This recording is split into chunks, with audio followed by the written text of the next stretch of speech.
Single billionaire dad finds a poor little girl searching for food in the trash on Christmas Eve, and moved Yuki says, "Do you want to spend Christmas with me as my daughter?" What happens next is surprising. Snowflakes fell slowly outside the window, covering the yard in a white blanket. Spencer adjusted the thermostat and glanced at the clock on the wall. Christmas Eve, 7:42 p.m. In other times, the house would have been filled with laughter, music, and the scent of freshly baked cookies. Now there was only silence. The mansion, with its wide hallways and high ceilings, seemed to swallow any attempt at joy. The lights on the Christmas tree blinked softly, reflecting off the colorful ornaments and the still untouched wrapping paper beneath the branches. Spencer had spent hours decorating everything, trying to keep a tradition alive that now felt empty. His eyes found Tessa sitting on the plush living room rug. 5 years old, with brown hair in a lopsided braid, he still hadn't gotten the hang of it, and wearing the unicorn pajamas she loved so much. She was tightly hugging a rag doll with a faded blue dress, her eyes fixed on the tree lights. That doll, Hannah had made it for herself when she was a child, to scare away the nightmares, she used to say, laughing. Spencer swallowed hard. Now the doll was the only piece of Hannah that Tessa could hug. "Tessa, honey, would you like some hot chocolate?" he asked, trying to sound cheerful. The little girl just shook her head without turning to look at him. Her little eyes, once so full of life, now looked like two empty windows to a distant place. He recognized that look. It was the same one he saw in the mirror every morning since Hannah was gone. Spencer walked to the kitchen, his footsteps echoing on the hardwood floor. He opened the refrigerator more out of habit than hunger. On the counter, Hannah's recipe book was still there. She had planned to make a Christmas feast this year. It had only been 3 months. 3 months since the phone call from the hospital changed everything. "Accident. We did everything we could. We're so sorry." Words that still woke him up in the middle of the night, sweaty and breathless. He made a cup of chocolate anyway and returned to the living room. He placed the steaming mug on the coffee table, close enough for Tessa to reach if she wanted. "Santa Claus must be getting ready right now," he commented, trying to start a conversation. "You wrote your letter to him, remember?" Tessa looked up for the first time that night. "Mommy isn't coming back, is she?" The question hit Spencer like a punch to the gut. They had talked about this before.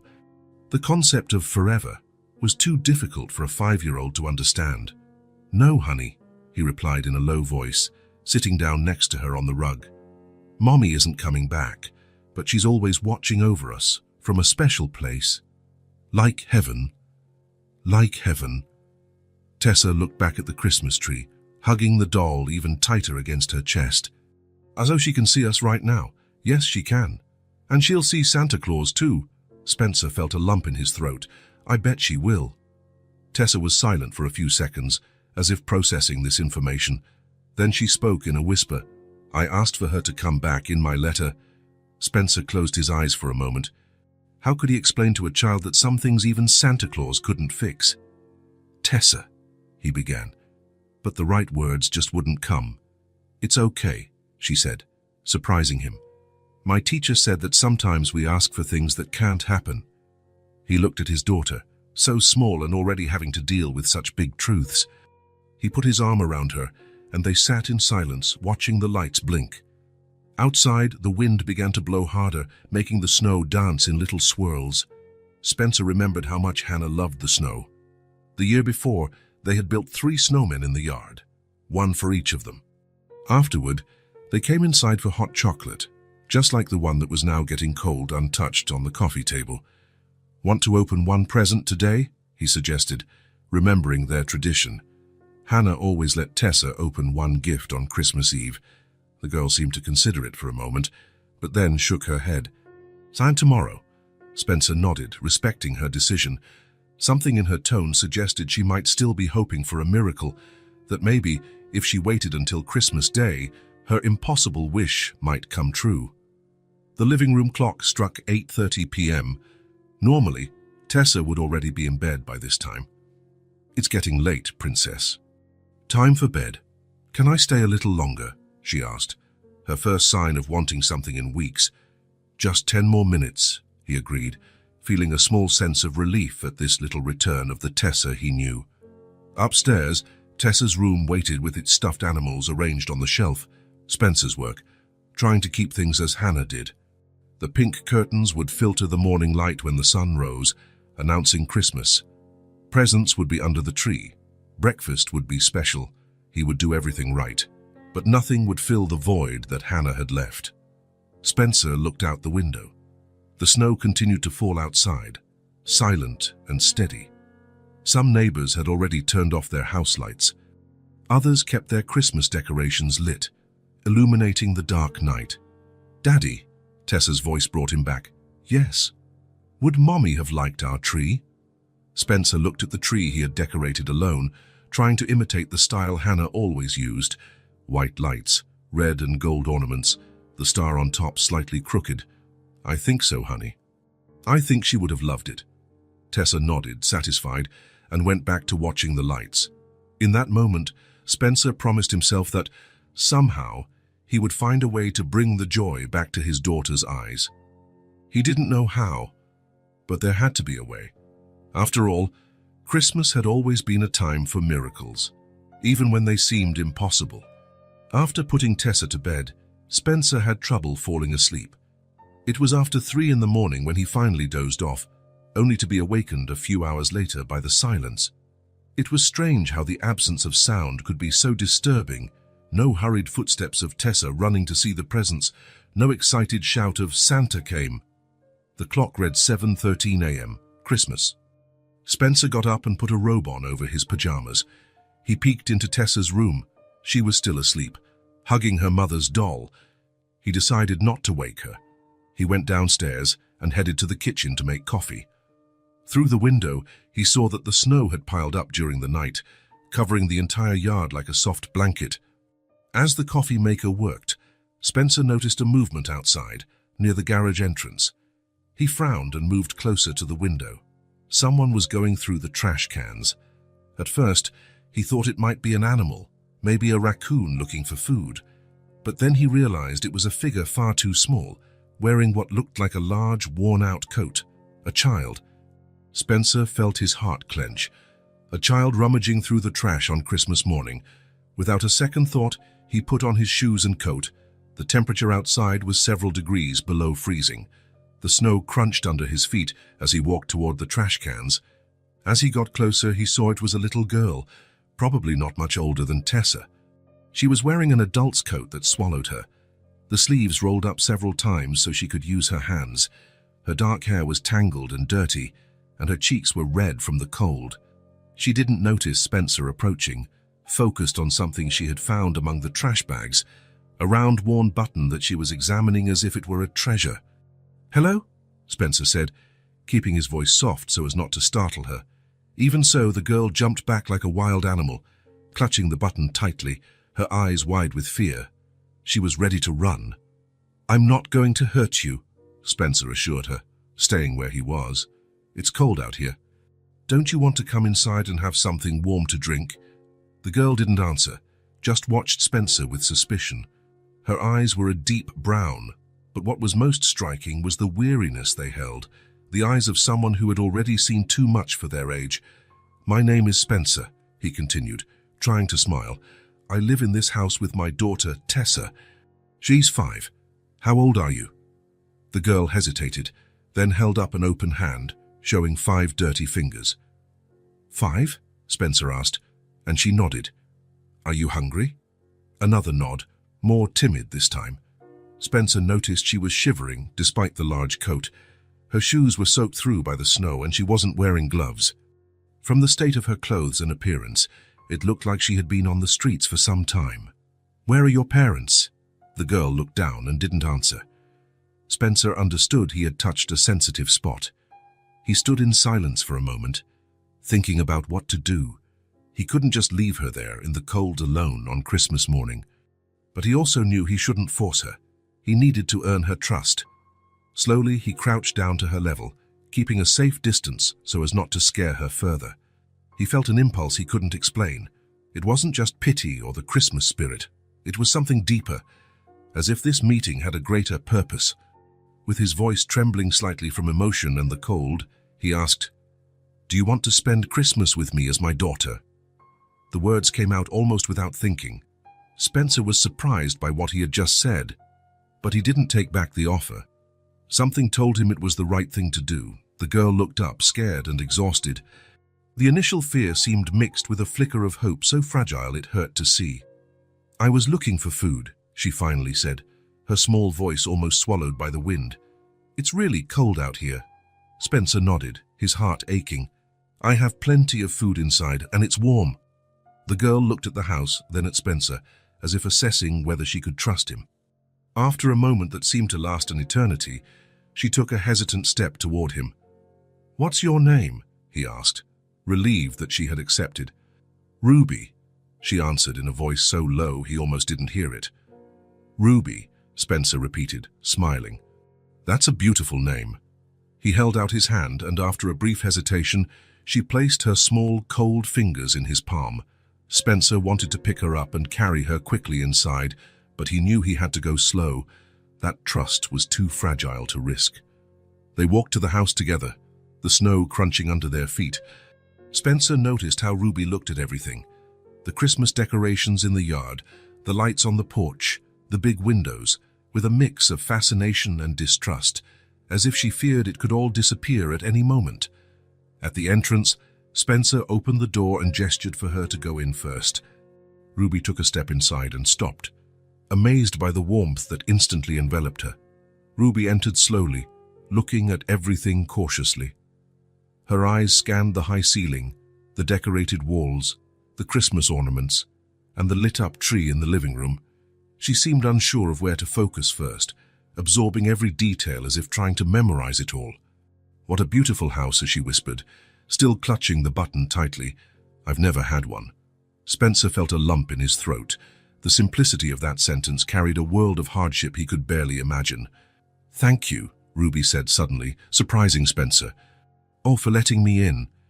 "You don't have to thank me," he replied, touched by the girl's gratitude for something as basic as shelter from the cold. "I'll get something warm for you. You must be hungry." Ruby nodded, her eyes shining at the mention of food. Spencer led her to the kitchen, where he started making hot chocolate and setting out some cookies. "Daddy?" The sleepy voice came from the kitchen doorway. Tessa was standing there, rubbing her eyes, still in her pajamas and holding her mother's doll. She looked curiously at the stranger in the kitchen. "Good morning, Princess," Spencer said, trying to sound natural. "Merry Christmas, this is Ruby. She's going to spend the day with us." Tessa looked at Ruby with curiosity. Ruby, in turn, shrank back slightly, as if wanting to become invisible. Spencer served hot chocolate for all three of them and put some cookies on a plate. He took everything to the living room, where the Christmas tree shone with the unopened presents underneath it. "Let's sit here," he suggested, pointing to the plush rug near the fireplace. "It's warmer." As they drank the chocolate in silence, Spencer noticed that Ruby seemed to be relaxing more and more, the warmth and food starting to take effect. Her face was less tense, and she occasionally cast curious glances at Tessa and her doll. After a few minutes of silence, Ruby spoke, her voice thick with emotion. "I used to live on the street with my mom," she began, looking at the chocolate in her mug instead of at the people. "But she got sick and—" She didn't wake up. The simplicity of the phrase made Spencer's chest tighten. So few words to describe such a huge tragedy. Tessa looked at Ruby for a long moment. Then, hugging her doll to her chest, she confessed in a low voice, "I lost my mommy too. I miss her so much." The two girls stared at each other, and something invisible seemed to pass between them. A mutual recognition, a shared pain that created a connection words couldn't express. Spencer watched that moment in silence, feeling like both a witness and an intruder. There was a wisdom in the way children could acknowledge each other's pain without embarrassment or discomfort. Just acceptance. Outside, the snow continued to fall softly, covering the world in a white, silent blanket. Inside the house, something new and fragile was beginning to be born. A connection, a beginning, maybe even a family. It was, after all, Christmas Day. And maybe miracles were still possible. The girls remained silent after sharing their losses. The chocolate in their mugs grew cold as they digested the discovery that, despite their very different circumstances, they shared a similar pain. Spencer discreetly moved away, allowing them to have their moment. He went to the kitchen to prepare more cookies, keeping an eye on the living room. He could feel the beginning of something important happening there, as fragile as a newborn sprout. Through the kitchen window, he saw that the snow was still falling. The yard was completely white now, the outlines of the bushes softened under the thick layer. A few children passed by on the street, pulling new sleds, Christmas presents. Their laughter came muffled through the glass. Spencer thought about how life could change in a matter of hours. That morning, he had woken up feeling the crushing weight of Hannah's absence, worried about how to make Tessa smile again. Now, his home sheltered a strange child, and his daughter was interacting with someone for the first time in months. He put another batch of cookies in to bake and turned his attention back to the living room. The silence between the girls stretched on for several minutes. Ruby remained huddled in her corner of the rug, still holding the button she had found in the trash, while Tessa hugged her doll, lost in thought. Occasionally, one would cast a curious glance at the other when she thought she wasn't being watched. The ornaments on the Christmas tree reflected the firelight from the fireplace, creating little sparkling dots throughout the room. The presents were still untouched under the branches. Spencer wondered if he should suggest they open them, but something told him the right moment hadn't arrived yet. Finally, Tessa took a deep breath. Her small shoulders rose and fell with determination.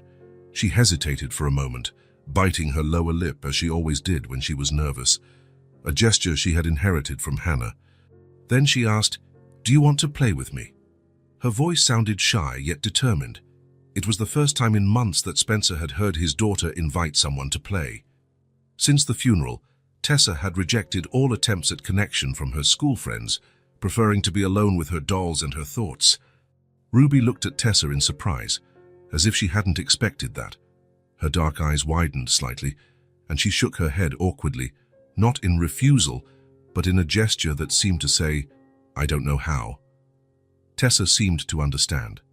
Without another word, she got up and walked over to a low shelf on the other side of the room, where some of her toys were kept. Spencer watched as she carefully examined the options, touching a few teddy bears, passing by some colorful books, until she finally chose a doll with blonde hair and a pink dress. This wasn't just any doll, it was Princess Star, one of Tessa's favorites, a gift from her last birthday that she rarely let other children touch. Not even her best friends from school were allowed to play with her. Spencer held his breath, realizing the significance of the gesture. Tessa returned and held the doll out to Ruby. "You can play with her, I'll let you," she said seriously, as if offering a priceless treasure. Ruby looked at the doll, then at Tessa in disbelief. Her eyes scanned the shiny pink dress, the small sparkling shoes, the perfectly combed blonde hair. Slowly, as if afraid the offer might be withdrawn at any moment, she reached out her hands. Her dirty fingers contrasted with the doll's pink dress, making her hesitate. "It's okay," Tessa assured her, pushing the doll a little closer. "She doesn't mind. And we can wash our hands later." Ruby finally took the doll, holding it so carefully that she seemed to fear it would break at the slightest touch. Her eyes widened at the weight of the toy in her hands, as if she wasn't used to holding something so new and intact. "Does she have a name?" Ruby asked, her voice almost a whisper. "Jaya Princess Star," Tessa replied, pronouncing the name with childish reverence. "Because she has little stars on her dress. Look!" Tessa pointed to the small, shiny details embroidered on the doll's dress. Ruby looked on in wonder, gently running her finger over them. "Are they real?" she asked, referring to the little sparkles. "No, silly," Tessa laughed softly. "They're pretend, but we pretend they're real." Ruby nodded, absorbing that information as if it were an important lesson. Maybe it was. Spencer thought about how many basic things about play and imagination this girl might have missed out on, living on the streets. Slowly, Tessa sat down next to Ruby, closing the distance between them. She picked up the rag doll that had belonged to her mother and began to show how she played with the two of them together. "This is Lily," she explained, holding up the worn rag doll. She's Princess Star's best friend. They have lots of adventures together. Ruby listened attentively, her eyes moving from one doll to the other, as if trying to understand the dynamic between them. "I'll show you how to brush her hair," Tessa offered, pulling a small plastic comb from her pajama pocket. It was a pink comb with little decorative flowers. "You have to do it like this, very slowly, so you don't hurt her," Tessa demonstrated, gently passing the comb through the doll's synthetic hair with delicate, careful movements. Her small fingers worked with a skill that came from practice. "It's like taking care of a baby," she explained. "You have to be patient." Ruby watched every movement intently, her eyes absorbing the technique like a sponge. After a moment, Tessa offered her the comb. "Do you want to try?" With slightly trembling hands, Ruby accepted the comb and began to run it through the doll's hair, imitating the movements Tessa had shown her. The comb snagged on a knot and she stopped, alarmed, looking at Tessa, afraid she had ruined something. "It's okay," Tessa said, helping her. "Sometimes her hair gets messy. We just have to be patient. Like this. Look." Tessa showed her how to gently untangle the comb without pulling the hair hard. Ruby tried again, this time more successfully. "You're doing great," Tessa praised, watching Ruby's now more confident movements. A small smile appeared on Ruby's lips, so brief it almost went unnoticed. It was the first time Spencer had seen her smile, and the gesture completely transformed her face, lighting up her eyes and softening the lines of worry that seemed permanent on her forehead. The two began to play together, still shy but visibly curious about each other. Tessa explained the unwritten rules of her doll world, and Ruby listened attentively, as if learning a new and precious language. "Princess Star lives in a huge castle," Tessa narrated, building the imaginary setting. "It has gardens and fountains and lots of horses, but sometimes she gets tired of being a princess and goes to explore the forest with Lily." "Are there monsters in the forest?" Ruby asked, her eyes large and serious. Tessa thought for a moment. "Sometimes. But Princess Star isn't afraid. She has magic powers." "What kind of powers?" "She can make plants grow and talk to animals," Tessa explained. "And when she gets really scared, she can turn invisible." Ruby considered this information, looking impressed. "I wish I could turn invisible," she admitted in a low voice. Spencer, watching from the kitchen doorway, felt a pang in his chest. How many times had that little girl wished to disappear, to become invisible to escape difficult or dangerous situations? The thought was devastating, but Tessa just nodded, without questioning it. "When we play, you can be invisible," she said simply. "We just have to pretend." Ruby seemed satisfied with this solution.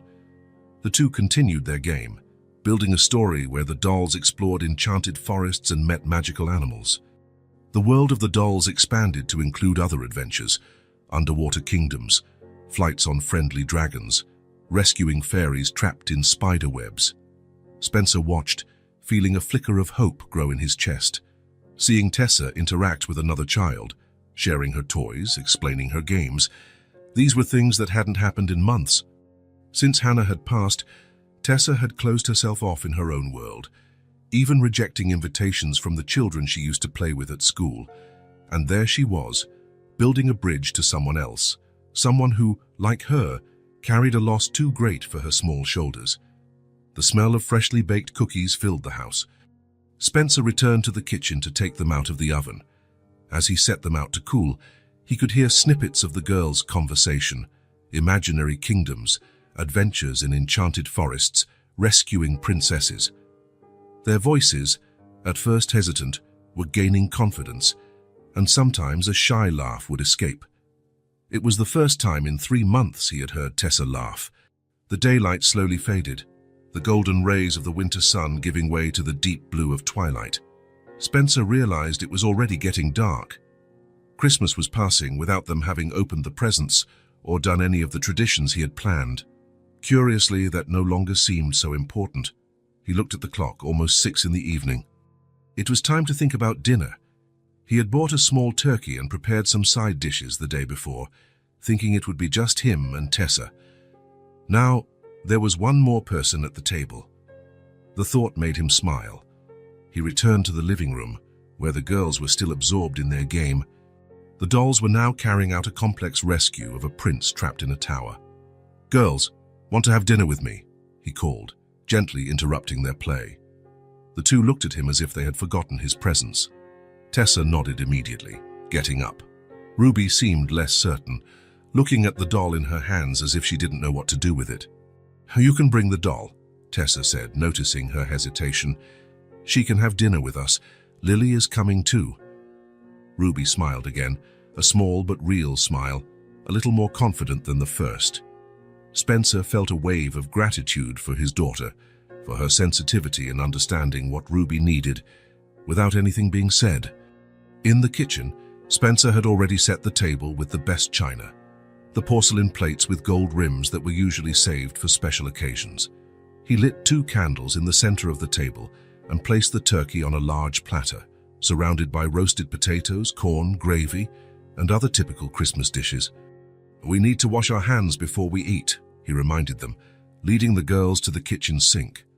He helped them reach the faucet, noticing how Ruby watched the running water with fascination, as if it was something new. For her, perhaps it was. Spencer wondered how long it had been since she had access to basic things like clean water and soap. After helping the girls, Spencer grabbed 2 extra chairs, one for each doll, placing them between Tessa and Ruby. The girls settled their dolls in the chairs, arranging them carefully so they would be comfortable. "Do the dolls need to eat too?" Spencer asked, joining in the game. "Not for real," Tessa explained patiently. "We just pretend they're eating." Spencer nodded seriously, as if he had learned something important. He served the girls plates, putting generous portions on Ruby's, who stared at the food with wide eyes. "You can eat," he encouraged her, realizing she was waiting for some kind of permission. Ruby picked up the fork awkwardly, as if not used to using silverware. She watched Tessa for a moment, imitating her movements. When she finally brought a piece of turkey to her mouth, she closed her eyes for an instant, savoring it. "Is it good?" Spencer asked. Ruby nodded vigorously, her mouth still full. When she swallowed, she spoke in a low voice. "I've never had food this good." Spencer felt his heart clench. He wanted to ask more about her life, about what had happened to her mother, about how long she had been on the streets. But he knew it wasn't the right time. Ruby was just beginning to relax, to trust.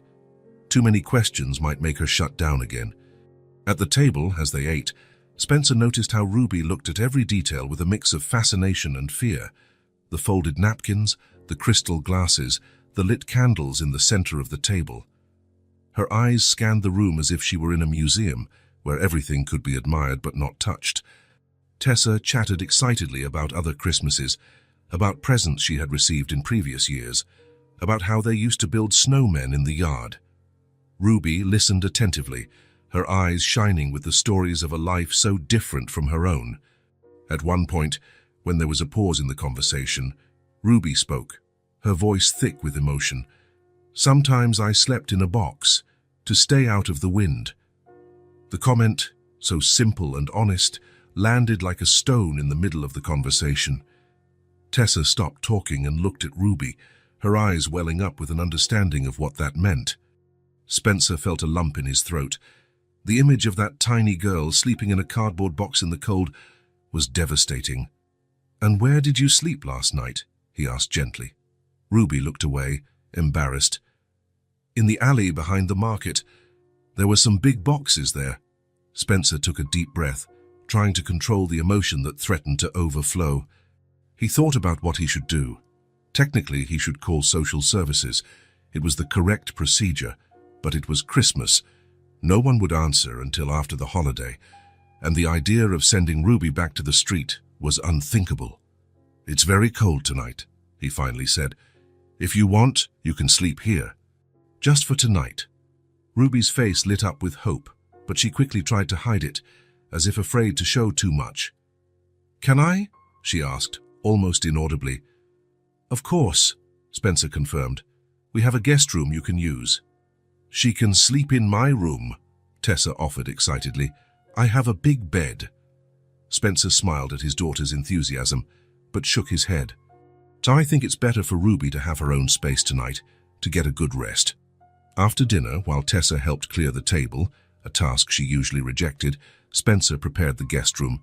He changed the sheets, found an old pair of Tessa's pajamas that might fit Ruby, and set out a clean towel for a bath. When he returned, he found the girls in the living room, Tessa showing her other toys to Ruby, who watched everything with admiration. Tessa had set up what looked like a small puppet theater using sofa cushions, and the dolls were positioned as the audience.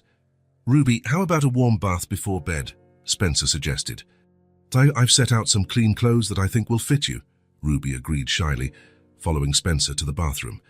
He showed her how to adjust the water temperature, where the towels and soap were, and left her alone for privacy, saying he'd be right outside if she needed help. While he waited, Spencer and Tessa sat in the hallway. "Is she going to live with us?" Tessa asked, surprising Spencer with the direct question. "I don't know, honey," he answered honestly. "For now, she's spending the night. Then we'll see what's best for her." Tessa nodded, considering the answer. "I like her," she said simply. Spencer smiled, putting his arm around his daughter's shoulders. "Me too." 15 minutes later, Ruby emerged from the bathroom transformed. With her hair clean and still damp, her face flushed from the warm steam, and wearing the unicorn pajamas that had been Tessa's, she looked like a different child, younger, more vulnerable, more as she should be, just a 5-year-old girl. Spencer led her to the guest room he had prepared. He had put some fairy lights around the window, creating a cozy and magical atmosphere. Ruby entered slowly, looking around in amazement at the large bed with clean sheets, the lamp on the nightstand, the heavy curtains that kept the cold out. "This will be your room tonight," he said, adjusting the thermostat. "If you need anything, my room is at the end of the hall and Tessa's is next door." Ruby nodded, still looking at everything as if she couldn't believe it. Tessa appeared at the door, also in her pajamas, holding her rag doll. "Do you want me to tell you a story before you sleep?" she offered. "Daddy always tells me one." Spencer smiled, touched by the offer. "How about I tell a story to both of you?" he suggested. The girls agreed, and Spencer helped Ruby climb into bed. She lay down carefully, as if afraid of getting the white sheets dirty. Tessa, much more at ease, climbed up too and sat beside her. Spencer told a story about 2 princesses who got lost in the forest and found their way back by following the stars. When he finished, Tessa was already yawning, ready to go to her own room. "Good night, Ruby," she said, giving her new friend a quick hug before leaving. "We'll play more tomorrow." After Tessa left, Spencer tucked the blankets around Ruby, who was still looking around as if wanting to commit every detail of the room to memory. "Are you comfortable?" he asked. Ruby nodded, sinking a little deeper into the soft pillow. "I've never slept in a bed like this," she confessed. Spencer smiled, lightly touching her still damp hair. "Sleep well, Ruby. I'll be here if you need anything." He turned off the main light, leaving only the lamp on, and walked to the door. Before leaving, he looked back and saw Ruby beginning to close her eyes, her small body visibly relaxing under the warm blankets. For the first time in a long time, Ruby fell asleep without fear. Outside the window, the snow continued to fall silently, covering the world in a pure white blanket. Inside the house, something equally pure was being born. A connection, a beginning, maybe even a family. Spencer thought of Hannah, of how she would have approved of what was happening, how she would have opened her arms to Ruby without hesitation. It was, after all, Christmas Day, and maybe miracles were still possible. The first rays of sunlight pierced through the curtains of the guest room, painting golden stripes on the carpet. Ruby stirred under the covers, slowly opening her eyes. For a moment, she was confused, not recognizing where she was. Then the memories of the previous night came back. The warm house, the delicious dinner, the hot bath, the soft bed. She sat up, looking around to confirm it hadn't all been a dream. The room was even more beautiful in the daylight. The soft blue walls, the dark wood dresser, the oval mirror on the wall. Everything seemed to come from one of the storybooks her mother occasionally managed to get for her. Ruby felt a pang of sadness thinking of her. It had only been 2 weeks, but it felt like an eternity. The days on the streets after she didn't wake up had been scary and confusing. Ruby didn't know where to go, what to do. She had just stayed near the places she knew, looking for food where she could, sleeping in sheltered corners. But now she was here in this beautiful room, in this warm house. It seemed too unreal to be true. As she tried to stand up, she felt a strange dizziness. Her head ached, and her throat was scratchy. Strange.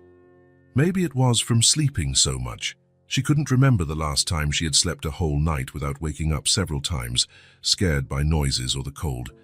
Ruby carefully got out of bed. The floor was warm under her bare feet, so different from the icy concrete she was used to. She walked to the window and peeked outside. The yard was covered in snow, bright and untouched under the morning sun. It looked like a postcard. A light knock on the door made her turn. Before she could answer, the door opened a few inches and Tessa's head appeared, her brown hair messy from sleep. "You're awake?" Tessa exclaimed, opening the door completely and entering the room.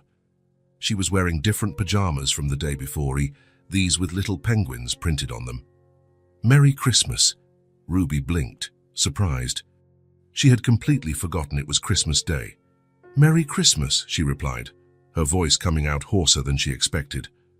Tessa tilted her head, watching Ruby with curiosity. "Are you okay? Your voice sounds weird." Ruby swallowed with difficulty, feeling her throat scratch. "I think I have a cold," she admitted, realizing she must be sick. It wasn't surprising, considering the days she had spent in the cold. Tessa frowned, looking concerned. "I'll go get my dad. He always knows what to do when I'm sick." Before Ruby could say anything, Tessa had already run out. Ruby sat on the edge of the bed, feeling tired just from standing for a few minutes. Now that she realized she was sick, other symptoms began to appear. An aching body, a chill that had nothing to do with the room's temperature, a heavy head. A few minutes later, Spencer appeared at the door, with Tessa right behind him. He looked genuinely worried. "Good morning, Ruby," he greeted, entering the room.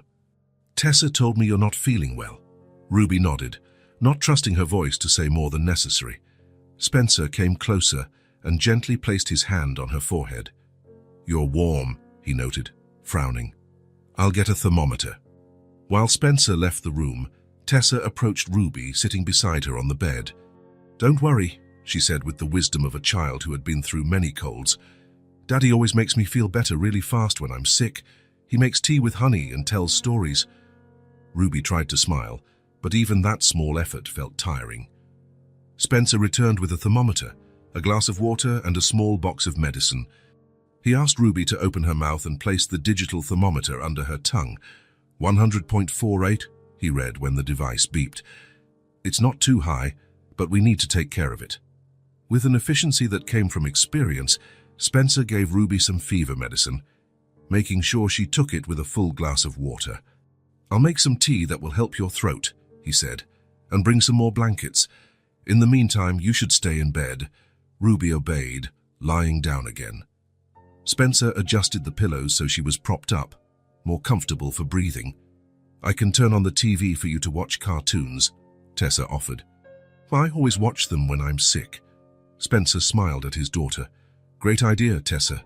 Why don't you show Ruby how the remote works? I'll make the tea and be right back." As Spencer left the room, Tessa picked up the remote for the small television that sat on the dresser. She sat on the edge of the bed and began to explain the buttons with the seriousness of someone sharing important knowledge. "This one turns it on and off. This one changes the channel. And with these, you turn up the volume," she demonstrated, pointing to each button. Ruby watched with interest despite her discomfort. She had never had her own TV, and the few times she had watched anything had been through the windows of electronics stores or, occasionally, when her mother found work cleaning houses and took her along. Tessa found a cartoon channel and adjusted the volume to a comfortable level. Then, instead of leaving, she settled herself more comfortably on the bed next to Ruby. "I'll stay here with you until you feel better," she declared, with the simplicity and certainty of a 5-year-old. Ruby looked at her, surprised by the offer. She wasn't used to people wanting to be by her side, especially when she was sick. Her mother, of course, who always took care of her, But she worked so much that Ruby was often alone even when she wasn't feeling well. "You don't have to," she said, her voice still hoarse. "I know," Tessa replied simply, "but I want to. It's boring to be sick alone." Ruby smiled shyly, touched by the unpretentious kindness. The day before, they were strangers. Today, Tessa treated her as if they were old friends. Spencer returned a few minutes later with a tray. On it was a steaming cup of tea, some toast with jam, and a small jar of honey. "The tea will help with your throat," he explained, placing the tray on the nightstand. "And you need to eat something, even if you're not hungry. It helps your body fight the infection." Ruby accepted the cup he offered, feeling the comforting warmth between her hands. The tea had a soft herbal scent and a golden hue from the honey. "I already put the honey in," Spencer said. "It helps soothe your throat." Ruby took a small sip. The warm liquid went down smoothly, bringing immediate relief to her irritated throat. The taste was sweet and comforting. "Is it good?" Spencer asked. Ruby nodded, taking another sip. "Thank you," she murmured, still not used to receiving so much care from strangers. Spencer smiled. "You're welcome. Tessa, have you had breakfast yet?" Tessa shook her head. "I want to stay here with Ruby." Spencer considered for a moment, then nodded. "I'll bring you something to eat here, then. And the three of us can open the Christmas presents later, when Ruby is feeling a little better." Tessa's eyes lit up at the mention of presents, but she didn't move from Ruby's side. Spencer left again, returning shortly after with another tray, this one with cereal, fruit, and milk for Tessa.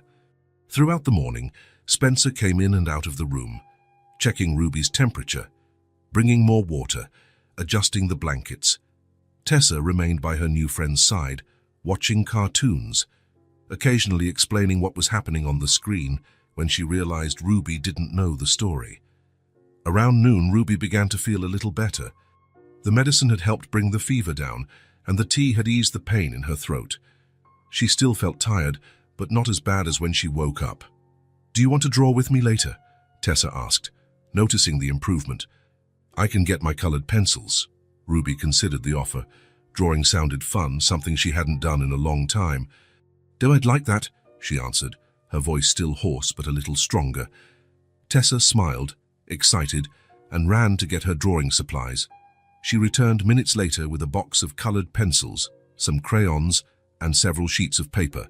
They spread the supplies over the bed, and Tessa immediately began to draw what looked like a house with a large tree next to it. Ruby picked up a blue pencil and started her own drawing, hesitant at first. She couldn't remember the last time she had done something like this, just for fun. As the girls talked quietly about their drawings, Spencer watched from the door, his heart full of conflicting emotions. There was concern, of course. Ruby was clearly not well, and he wondered how long she had been exposed to the cold before he found her. But there was also a strange sense of completeness, as if Ruby's presence had filled an empty space in the house he didn't even know existed. He watched how Tessa interacted with Ruby, patient, attentive, generous in a way she didn't show with other children. It was as if their shared loss created a secret language between them, an understanding that went beyond words. Spencer quietly stepped away, going downstairs to his office. He rummaged through a few drawers until he found what he was looking for. A small gift, wrapped with a blue ribbon that he had bought for Tessa months ago, but had never gotten around to giving her. It was a small doll, not as elaborate as Princess Star, but equally beautiful with its yellow dress and brown hair. Initially, he had thought of saving it for Tessa's birthday, but now it seemed like the perfect gift for Ruby. He went back upstairs, the gift hidden behind his back. The girls were absorbed in their drawings, trading colored pencils and commenting on their creations. Ruby had drawn what looked like a night sky full of stars over a small house. "That's very beautiful," Spencer commented, looking over Ruby's shoulder. She blushed slightly at the compliment, not used to receiving praise for her creations. "Thank you," she murmured, tilting her head shyly. Spencer knelt beside the bed, bringing the gift forward. "I thought you might like this," he said, offering the package to Ruby. Her eyes widened in surprise. She looked at Spencer, then at the gift, clearly unsure how to react. "For me?" she asked, her voice barely audible. "Yes," Spencer confirmed, smiling. "Everyone deserves a Christmas present." Ruby tremulously reached out and took the package. She felt clumsy, as if she didn't know exactly what to do with it. "You can open it," Tessa encouraged, excited. "I love opening presents." Carefully, as if afraid of damaging the paper, Ruby began to unwrap the gift. Her fingers moved slowly, untying the ribbon with care, peeling off the tape without tearing the paper. It was as if the act of unwrapping itself was as precious as what was inside. When she finally opened the paper, revealing the brown-haired doll in a yellow dress, Ruby froze, just staring. Her expression was one of pure admiration. I've never had anything like this," she finally said, her voice thick with emotion. Spencer felt a lump in his throat. Such a simple sentence, yet it carried a lifetime of deprivation.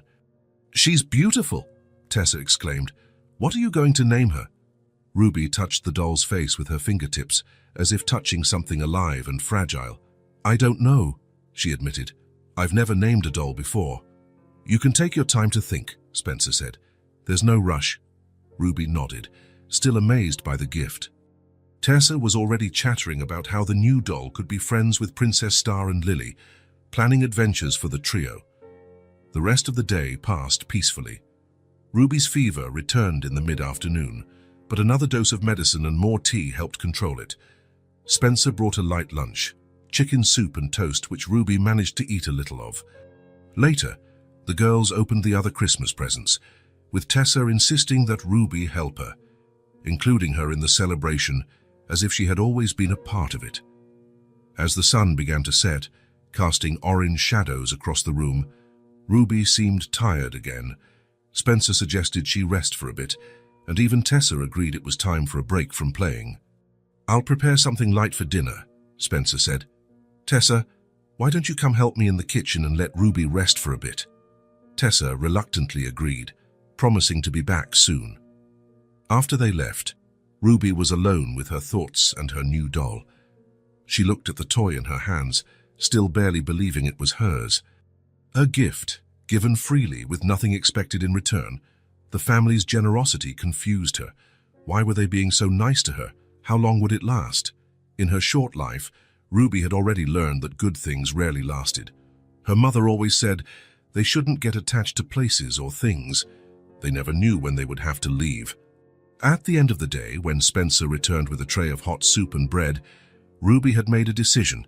She held the doll against her chest, clutching it as if it were her most precious possession, which, in fact, it was. "Thank you," she said, her voice hesitant, after taking a few sips of the soup. "For everything. For the room, the food, the doll. But I think it's time for me to go." Spencer, who was adjusting the blankets, stopped and looked at her in surprise. "Go? Where to?" Ruby looked away, not answering. She had nowhere to go, really. She just knew she couldn't stay here forever, taking advantage of these people's kindness. Spencer shook his head gently. "You're still sick, Ruby. And it's snowing outside." He paused, choosing his words carefully. "You can stay until I decide what we're going to do." Ruby looked up, meeting his eyes, searching for signs that he wasn't serious, but all she saw was sincerity and concern. "Really?" she asked, her voice small. "Really," Spencer confirmed, smiling lightly. "Now get some rest. We'll talk more tomorrow." As Spencer left the room, Ruby leaned back against the pillows, still holding the doll. Through the window, she could see snowflakes falling gently, illuminated by the garden lights. It was cold and dark outside, but in here, it was warm and safe. Maybe, just maybe, she could stay a little longer, just until she felt better. Just until Spencer decided what to do, and in the meantime, she could pretend she belonged in this place, with this family. With that comforting thought, Ruby closed her eyes, the doll still in her arms, and drifted off into a peaceful, healing sleep. The days passed slowly, turning into weeks. January arrived, bringing new snowfalls and even more intense cold, but inside Spencer's house, a different kind of warmth was beginning to spread. Ruby fully recovered from the flu after a few days of care. Spencer had called social services right after Christmas, as he knew he should. He explained the situation, and after a visit from a social worker, was granted emergency temporary custody, given the special circumstances and the holiday season. There would be more visits, more paperwork to fill out, more decisions to be made. But for now, Ruby could stay. At first, she walked around the house as if on eggshells, always alert, always careful not to take up too much space, not to make noise, not to be a bother. She would wake up early and make her bed with military precision, fold the borrowed clothes with meticulous care, and ask permission for practically everything, to get a glass of water, to sit on the sofa, to turn on the television. "Ruby, this is your home now," Spencer would say gently, every time he saw her hesitate. "You don't need to ask permission to feel comfortable." Gradually, almost imperceptibly, Ruby began to relax. One morning, Spencer found her in the kitchen, already dressed, curiously watching the coffee maker as it worked. "Do you like the smell of coffee?" he asked. "It's nice," she replied, inhaling deeply. "My mum loved coffee, but we rarely had it." It was the first time she had mentioned her mother without her voice breaking with sadness. A small step forward. In the following mornings, it became a routine. Ruby would come downstairs, still sleepy but already dressed, and sit at the kitchen table while Spencer made coffee. She didn't drink it, of course. It was just hot chocolate for her and Tessa, but she liked being there, taking in the aroma that filled the kitchen, watching Spencer's familiar movements. Tessa, for her part, spent more and more time out of her room. Before Ruby's arrival, she used to isolate herself for hours, playing alone with her dolls or simply lying down, staring at the ceiling. Now, she was almost always in the living room or Ruby's room, inventing new games. One afternoon, Spencer returned from work. He had resumed his office routine after New Year's and found the living room transformed. Sofa cushions formed a sort of fort, draped sheets created walls and ceilings, and from inside the makeshift structure came laughter and excited voices. And then Princess Star said, "I'm not afraid of dragons." It was Tessa's voice, more alive and animated than Spencer had heard in months. And Daisy replied, "Me neither," Ruby's voice added, followed by more laughter. Spencer stood for a moment, just listening. Daisy was the name Ruby had chosen for her doll with the yellow dress. It had taken her days to decide, considering each option seriously, until she finally announced her choice during dinner for general approval. The afternoons became filled with drawings and stories. Spencer bought a large pad of paper and more colored pencils, and the girls would spend hours creating imaginary worlds. The refrigerator doors soon became covered in colorful drawings, castles, princesses, friendly dragons, and invariably 3 figures holding hands that Spencer recognized as himself, Tessa and Ruby. There were also the quieter moments. After dinner, the 3 of them would sit on the sofa to watch a movie or a children's show. At first, Ruby would sit on the edge, keeping a respectful distance. As the weeks passed, she began to move closer, until one night, without realizing it, she rested her head on Spencer's arm while they watched a cartoon about lions. When he looked down, surprised by the contact, she was almost asleep, relaxed and confident enough to let her guard down. The nights also brought changes. The first few weeks were marked by nightmares. Ruby would wake up crying, calling for her mother. Spencer would find her huddled in bed, trembling, afraid she had made too much noise, that she had been a bother. He would sit beside her, speak in a low, reassuring voice, sometimes telling stories until she fell back asleep. Gradually, the nightmares lessened. The nights became more peaceful. Ruby began to sleep through the night, secure in the knowledge that when she woke up, the world would not have fallen apart during her sleep. The school routine also began. Spencer enrolled Ruby in the same school Tessa attended. The social worker had helped get the necessary documents and explain the special situation to the school administration. On the first day, Ruby held Tessa's hand tightly as they walked to the gate. Tessa, taking on the role of protector and guide, showed her where everything was, introduced her to the other children, and stayed by her side during recess. "How was school?" Spencer asked that afternoon as he drove them home. Good, Ruby replied from the back seat. The teacher is nice. And there's a library with lots of books. Ruby read a whole story to the class, Tessa added, proud. The teacher was impressed. Ruby blushed at the praise, but Spencer could see the small smile of satisfaction on her face in the rearview mirror. Every small achievement was celebrated. The first A on a school assignment. The first time Ruby asked to have a school friend over to play. The first drawing she proudly hung in her room.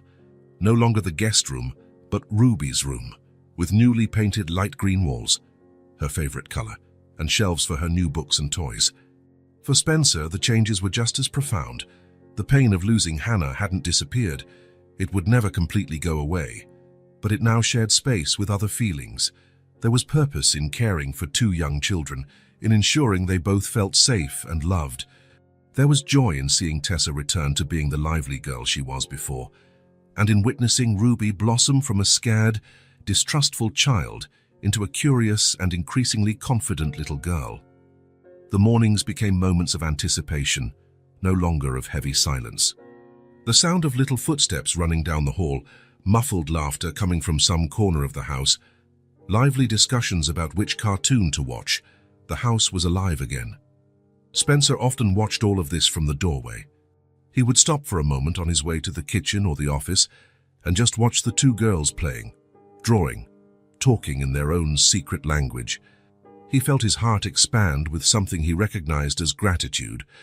On one of those afternoons, as he watched them sitting on the living room rug, surrounded by colorful drawings and dolls in dramatic poses, Spencer realized a simple truth. The sadness that once seemed permanent was giving way to something new. It wasn't the same happiness as before, it never would be.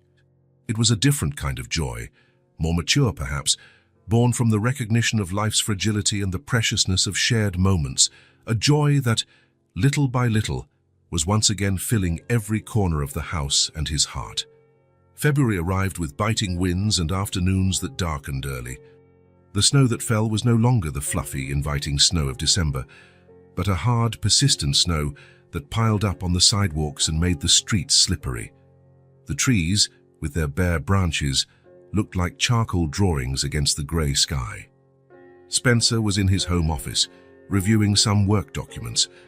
The past few weeks had been a complicated dance between his professional responsibilities and the girls' needs. He had reduced his hours at the office, negotiated remote work days, and reorganized his schedule to be present for the important moments. School meetings, doctor's appointments, daily routines that the girls needed to feel secure. The social worker, Mrs. Patel, had been visiting regularly. Her last report had been positive. Ruby was adapting well, attending school, showing healthy signs of adjustment. But there were also questions hanging in the air, not yet verbalized during these visits.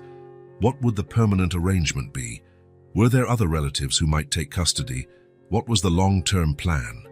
Spencer knew these questions would eventually require concrete answers. The temporary custody couldn't last forever. A soft sound at the office door interrupted his thoughts. Tessa was standing there, hugging her rag doll, with the contemplative look that sometimes made Spencer forget she was only 5. "Hi, Princess," he greeted, swiveling his chair to face her. "Do you need something?" "Can I stay here with you?" she asked. "Ruby is resting."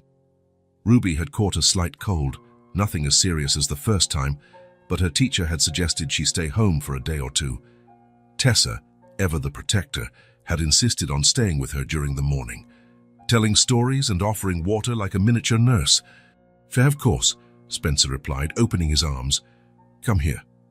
Tessa crossed the office and climbed into her father's lap, settling in comfortably. She rested her head on his shoulder, sighing in a way that seemed to hold all the wisdom in the world. For a few minutes, they just sat like that, in silence. Spencer could feel his daughter's soft breathing, the small weight of her body against his, her soft hair tickling his chin. It was moments like these that made him realize how much she had grown in the last few months, not just in inches, but in maturity. "What are you thinking about?" he finally asked, noticing that Tessa was unusually quiet. She took her time answering, as if organizing her thoughts. "Daddy, is Ruby going to leave?" The question, asked in a low voice, hit Spencer like a punch to the stomach. Not because it was unexpected, he had been thinking about it himself, but because hearing Tessa say it made the issue more real, more urgent. "Why are you asking that now?" he replied, buying time. Tessa fiddled with a button on his shirt, avoiding his gaze. "I heard you talking to that lady, the one who comes to see Ruby." "Mrs. Patel?" "Yeah." Tessa wrinkled her nose slightly. "You were talking about permanent arrangements and long-term options. That means she's going to leave, right?" Spencer felt a pang of guilt. He thought he had been careful with those conversations, but of course Tessa, observant as she was, would pick up on fragments, and like all children, she would probably interpret them in the worst possible way. "Not necessarily," he answered carefully. "Mrs. Patel is just doing her job, making sure we're taking good care of Ruby and thinking about what's best for her in the future. But does she have to leave? To another family?" Tessa's voice had a touch of desperation that made Spencer's heart ache. "We haven't decided anything yet, Tessa. We're just talking about possibilities." Tessa lifted her head, looking directly into Spencer's eyes with surprising intensity. "I always wanted a sister," she declared firmly. "Now I have one. We can't send her away." The simplicity of that statement, "now I have one," struck Spencer deeply. At some point, without grand declarations or ceremonies, Ruby had become Tessa's sister. Not just a friend or a temporary companion, but a sister. "Ruby is happy here," Tessa continued, her small voice full of conviction. "She smiles now, and she tells stories, and she doesn't have as many nightmares. If she leaves, she'll be sad again. I'll be sad too. You'll be sad. Everyone will be sad." The childish logic was impeccable in its simplicity. Spencer couldn't argue with it. "Besides," Tessa added, as if offering the ultimate argument, "she already has a room here, with green walls, and her dolls get sad when she goes to school. Imagine if she leaves forever." Spencer couldn't help a small smile at that reasoning. But behind the smile, his mind was working quickly. The truth was, he had been thinking about this for weeks, considering options, imagining possibilities. Mrs. Patel's visits, though friendly and positive, served as a constant reminder that a decision had to be made. "Daddy," Tessa's voice brought him back to the present. "Are you listening?" "I am, Princess," he assured her. "I'm thinking about what you said." "And what do you think?" Spencer took a deep breath, looking out the office window. Outside, the first signs of a new snowfall were beginning to appear, small flakes floating lazily in the air. He thought about the last 2 months, about how the house had transformed since Ruby's arrival. He thought about how Tessa had re-emerged from the shell of silence she had hidden in after Hannah's death. He thought about Ruby, her daily progress, her laugh that now came more frequently, how she was beginning to believe that the ground beneath her feet wouldn't suddenly disappear. And he understood that, deep down, his heart had already decided. Maybe it had decided that Christmas morning when he saw a small figure rummaging through the trash, looking for something, anything, to hold on to. "I think you're right, Tessa," he finally said, kissing the top of his daughter's head. "We would all be very sad if Ruby left." Tessa lifted her face, hope shining in her eyes, "So she can stay forever." "I'll do everything I can to make that happen," Spencer promised. "There are a lot of details to work out, a lot of papers to fill out, a lot of conversations to have. But yes, if Ruby wants to, and if Mrs. Patel and the judges agree, she can stay. Forever." Tessa threw her arms around her father's neck, hugging him with all the strength her small arms allowed. "Thank you, Daddy," she whispered against his neck. "You're the best dad in the whole world." Spencer closed his eyes, hugging his daughter back. He knew the road ahead would be complicated. Adoption was not a simple process. But he also knew that some decisions, once made by the heart, simply have to be followed. The morning after his conversation with Tessa, Spencer woke up with a clarity he hadn't felt in a long time. He sat on the edge of the bed for a few minutes, looking at the photograph of Hannah on the nightstand. She was smiling in the way he loved most, sideways, with a mischievous glint in her eyes, as if sharing a private joke with whoever was looking. "What would you think of this, Han?" he asked in silence. He didn't expect an answer, of course, but somehow he knew what it would be.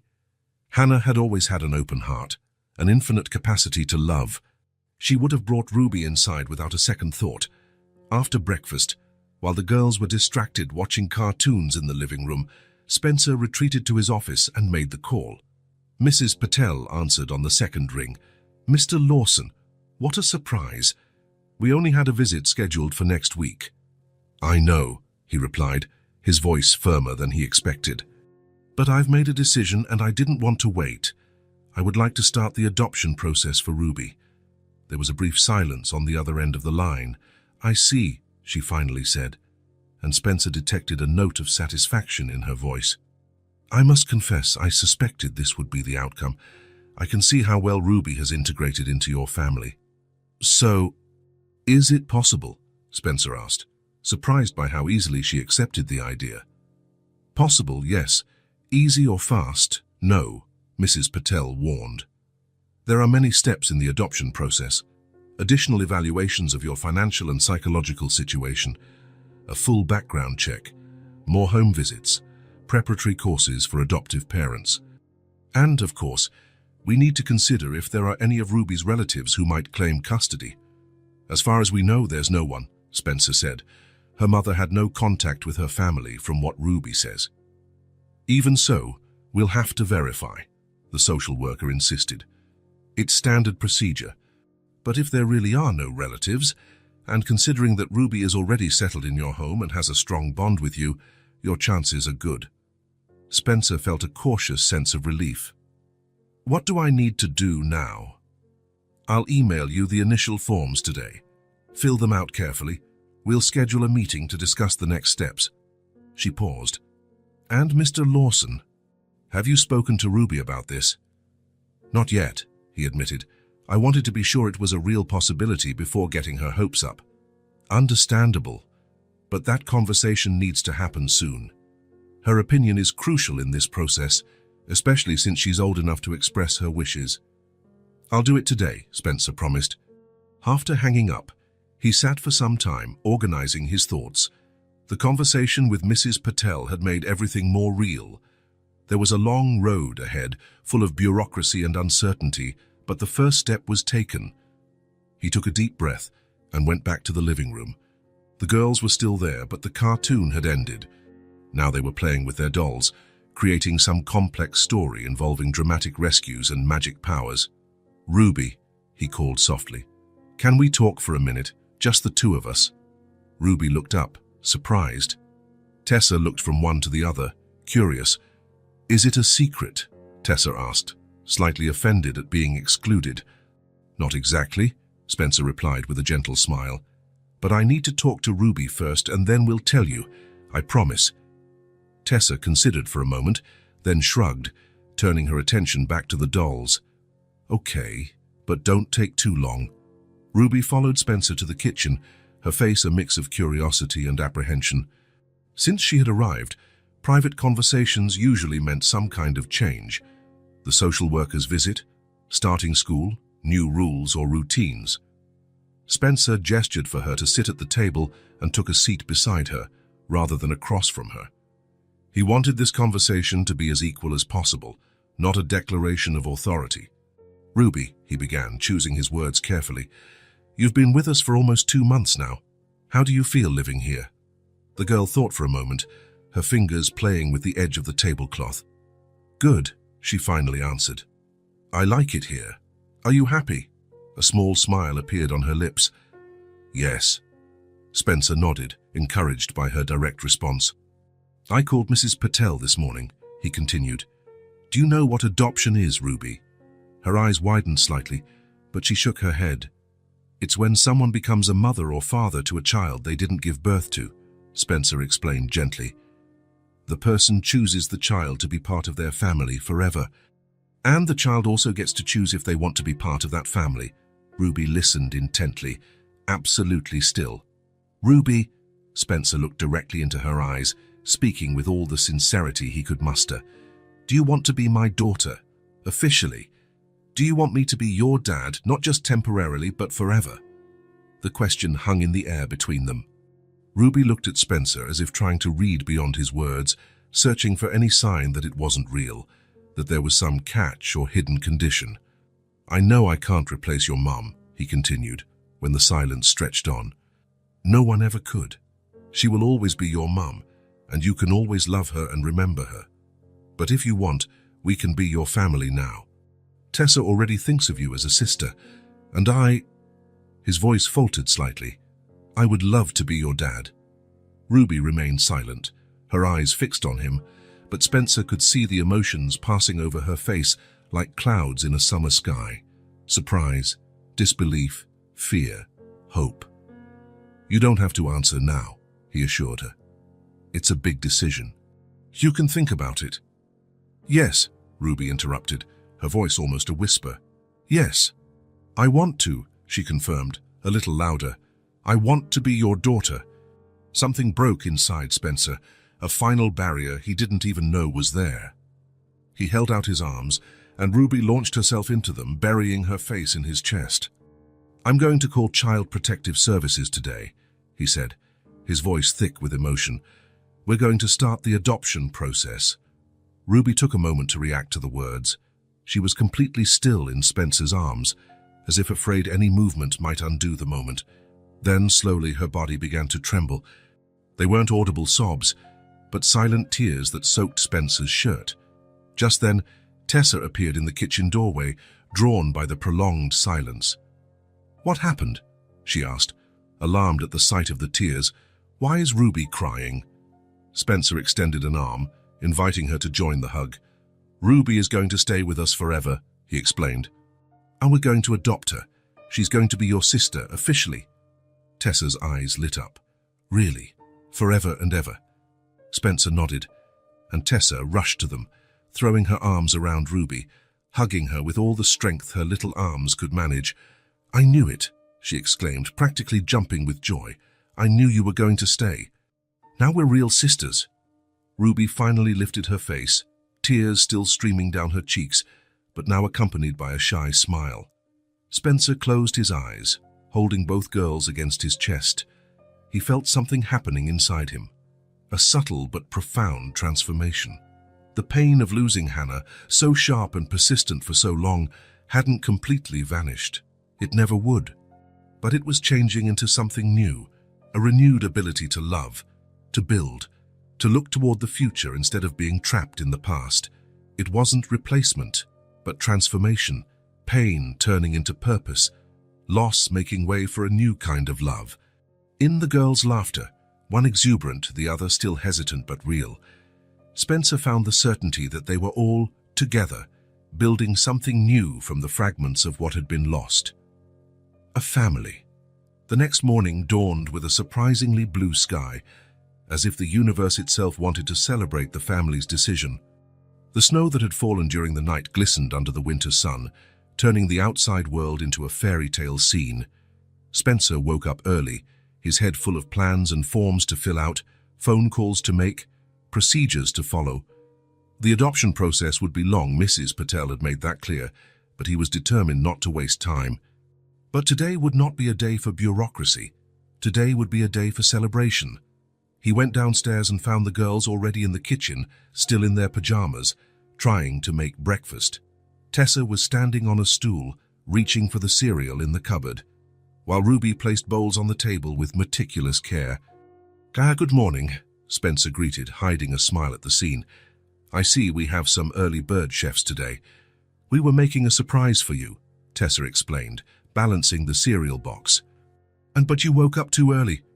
Spencer noticed they had set the table with great care, folded napkins, though a bit crooked, aligned silverware, and even a small artificial flower placed in a glass as a centerpiece. It's our first breakfast as an official family, Ruby said, her voice low but firm. Spencer felt his heart clench at the simplicity of that statement. For Ruby, even before any papers were signed, yesterday's decision had already sealed the deal. They were a family now. Official. As they ate, Spencer announced his plans. I was thinking we should celebrate today. How about a day at the park? The sun is shining, the snow looks perfect for a snowman, and then we can have lunch out. The girls' eyes lit up. Outing days were rare during the week, but Spencer had decided to take the day off. Some moments were too important to be postponed. An hour later, they were all ready, bundled up, gloved, and eager for the adventure. The park was just a few blocks away, and they decided to walk, enjoying the clear day. Spencer walked in the middle, a girl on each side, holding their hands. Every now and then, he would lift Ruby and Tessa simultaneously, making them fly for a moment, drawing squeals of joy. The park was covered in a pristine layer of snow, with very few footprints marking the white surface. The trees, their bare branches coated in ice, looked like crystal sculptures. The girls ran towards the playground, with Spencer following close behind. Ruby got on a swing with an expression of pure delight. Unlike Tessa, who had been coming to the park since she was a baby, this was a relatively new experience for her. "Push me really high," she requested, holding the chains with determination. Spencer stood behind the swing and began to push her, carefully at first, then with more force when he realized she wasn't afraid. Ruby went higher and higher, laughing with abandon, her hat nearly falling off with the motion. "Look how high I'm flying," she shouted. "I'm almost touching the sky." Tessa, not wanting to be left behind, took the swing next to her and began to pump her legs, a skill she had recently mastered.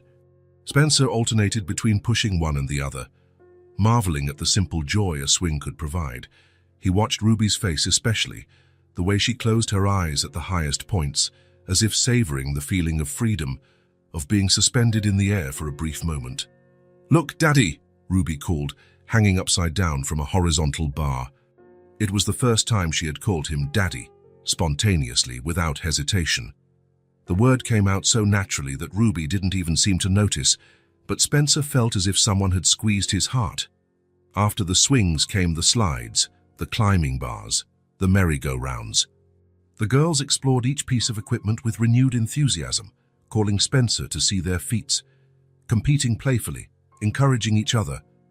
Finally, tired of the playground, the girls decided to build a snowman. Spencer helped roll the large balls that would form the base and body, while Tessa and Ruby took care of the details: small twigs for arms, stones for eyes, a carrot for a nose. The morning passed quickly, with runs in the snow, snowball fights, and even snow angels, where the girls lay on their backs and moved their arms to create wings on the white surface. When the sun reached its highest point, the girls' cheeks were flushed from the cold and activity. Their eyes shone with excitement, and their stomachs were beginning to protest with hunger. "Time for lunch," Spencer announced, shaking the snow off their clothes. "Did I know a great diner near here?" The Silver Star Diner was a traditional neighborhood spot, with red leather booths, black and white checkered floors, and an old jukebox in the corner. The place had a 1950s vibe, with photos of Marilyn Monroe and Elvis Presley on the walls. Spencer chose a booth near the window, and the girls sat side by side, still excited from the morning in the park. A waitress with a Doris name tag approached, smiling when she saw the children. "What'll it be today, detectives?" she asked, using the nickname she had given Spencer and Tessa during their regular visits before Hannah's death. "Sir Doris, this is Ruby," Spencer introduced. "She's part of our family now." The waitress looked at Ruby with a warm smile. "Welcome, rookie detective. It's a pleasure to meet you." Ruby smiled shyly, clearly charmed by the reception. They ordered hamburgers, French fries, and for dessert, milkshakes, chocolate for Tessa, strawberry for Ruby. When the drinks arrived, in tall glasses topped with whipped cream and a cherry, Ruby's eyes widened. She watched Tessa take her straw and start sipping the frozen drink, then imitated the gesture carefully. At the first sip, her eyes closed with the pleasure of discovery, and a small murmur escaped her lips. "Like it?" Spencer asked, amused by her reaction. Ruby opened her eyes, a whipped cream mustache forming above her upper lip. "I didn't know something this good existed," she said, laughing with genuine delight. "It's like cold, but it doesn't hurt your teeth, and sweet, but not too sweet. It's perfect." Spencer watched, moved, as she savored every sip as if it were a precious experience. For many children, a milkshake was a common, perhaps even mundane thing. For Ruby, it was a wonderful discovery, a small miracle in a glass. At that moment, sitting in an ordinary diner on an ordinary winter day, Spencer was struck by the realization of how much his life had changed in just 2 months. That girl, now his daughter, had appeared at Christmas like an unexpected gift. Ruby had been the greatest Christmas gift he had ever received, a gift he didn't know he needed, but which had somehow filled a void that pain had created, not replacing what was lost, but adding something new, something equally precious. The following days were filled with preparations. Mrs. Patel visited again, bringing piles of documents for Spencer to fill out. The process would be long, possibly months, but she seemed optimistic about the final outcome. One of the first steps was to officially enroll Ruby in the same school as Tessa. Until then, she had been attending as a temporary student, but now Spencer filled out all the forms, listing himself as the legal guardian. The night before Ruby's official first day, Tessa had a special idea. "Can we wear matching bows tomorrow?" she asked, as Spencer braided her hair before bed. "So everyone knows we're sisters." The idea was met with enthusiasm by Ruby, who had never had many hair accessories before. Spencer found identical blue ribbons and practiced making perfect bows, determined not to disappoint the girls on their big day. The morning of the official first day, as the girls called it, was marked by a mix of excitement and nervousness. Ruby, although she already knew the school, seemed anxious about her new status. She would no longer be half the girls staying with the Lawsons. But Ruby Lawson, even though the adoption process and legal name change were still underway, Spencer made a special breakfast, heart-shaped pancakes, and made sure they were both impeccably dressed, with the blue bows perfectly tied in their hair. "You look beautiful," he declared, looking at his daughters with unrestrained pride. The prettiest girls in the school, no doubt. The walk to school was filled with lively conversation. Tessa explained to Ruby where everything was, who the nice teachers were, what the best places to play during recess were, information Ruby already knew, but that Tessa felt the need to repeat on this special day. As they approached the school gate, Spencer noticed that Ruby was holding Tessa's hand tightly, as if she needed that support to take the final steps. Tessa, in turn, took on the role of the older sister, though they were the same age, guiding Ruby with confidence. Before they went in, Spencer called out, "Girls, wait a moment." They turned, curious. Spencer took his phone out of his pocket. "I want to capture this moment. Ruby's official first day of school. Can you stand over there in front of the gate?" The girls obeyed, standing side by side, hand in hand, the identical blue bows swaying slightly in the morning breeze. Tessa put her arm around Ruby's shoulders in a protective gesture, and they both smiled, Tessa broadly, Ruby with more restraint, but just as genuine. Spencer took the picture, capturing that moment of pure connection between the two. Then a passing mother offered to take a picture of the three of them together. "Thank you," Spencer accepted, handing over his phone and positioning himself between the girls, an arm around each of them. "Say family," the woman requested, holding the phone. "Family," they exclaimed in unison, their smiles lighting up the cold morning. The camera's click captured the moment, Spencer in the center, Tessa on his right, Ruby on his left, all united not just by intertwined arms, but by something deeper, more permanent. The image of the three of them together, with the school building in the background and the blue sky above, marked more than a first day of school. It marked the official birth of a new family. After the girls went inside, waving one last time before disappearing into the building, Spencer stood for a moment, looking at the photo on his phone. There they were, not perfect, not without scars, not without painful memories, but together, whole in a new way. Life, Spencer realized, doesn't follow a straight line. It has unexpected curves, dead ends, seemingly insurmountable mountains. There are losses that seem impossible to bear, pains that threaten to swallow everything. But there are also improbable encounters, connections forged at the exact moment they are needed most, new beginnings disguised as endings. His story with Hannah hadn't ended.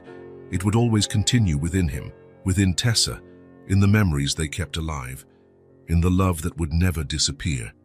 But now a new chapter was beginning, with new characters, new adventures, new possibilities.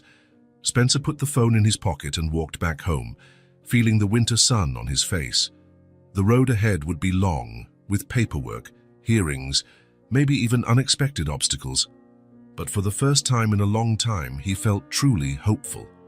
It wasn't the future he had imagined. It wasn't the plan he had made. It was better because it was real, it was now, and it was theirs. A family born not of blood or obligation, but of choice, of love, and of an unexpected encounter on Christmas morning. If this story touched your heart, subscribe to the channel and turn on notifications so you don't miss the next ones. Leave a like because it helps this story get recommended to more people. See you in the next story.